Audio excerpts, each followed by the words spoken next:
Good day everyone, especially ma'am. My name is Jim Busolin I from Section 3. This video will talk about the 6 example. Number one, physical. Mental health. These problems show how mental health strongly can affect daily life, including sleep, emotion, motivation, relationship, and school performance. Situations highlight common signs of mental health issues such as stress, anxiety, or early symptoms or depression.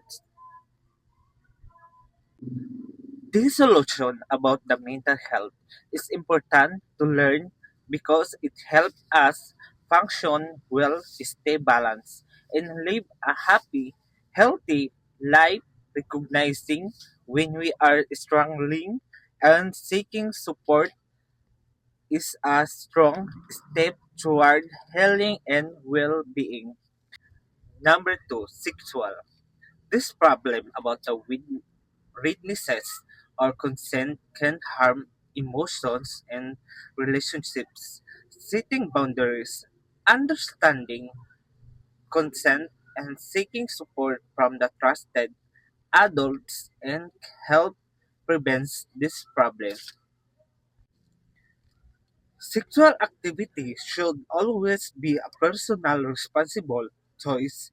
Setting boundaries, understanding consent, communicating honestly, and seeking guidance from trusted adults help prevent emotional stress, conflict, and unself situation.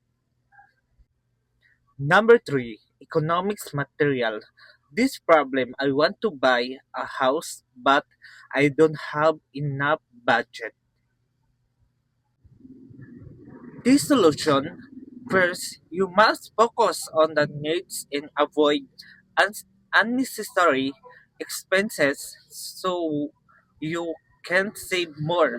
Second, you can use your savings for a down payment and get a housing loan to make the monthly payment affordable. Number four, digital media. Online games is not a good, especially children, because online game keep playing online games we won't be able to study anymore.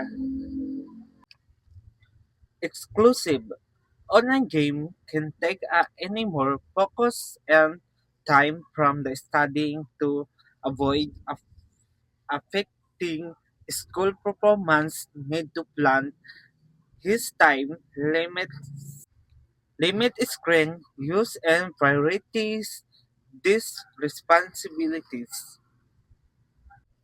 Number five, spiritual. God's presence is far away. Pray or reflect daily.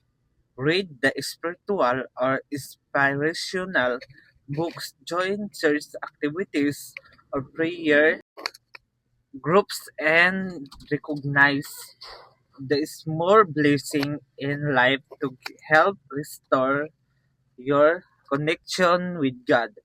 You also need to be persistent and parents because drawing closer to God takes time and consistency. Number six, politics.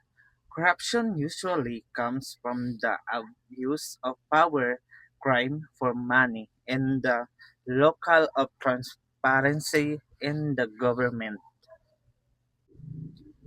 To solve corruption and clear a peaceful society, the government must enforce a transparency where project budgets and decisions are clear and open to the public.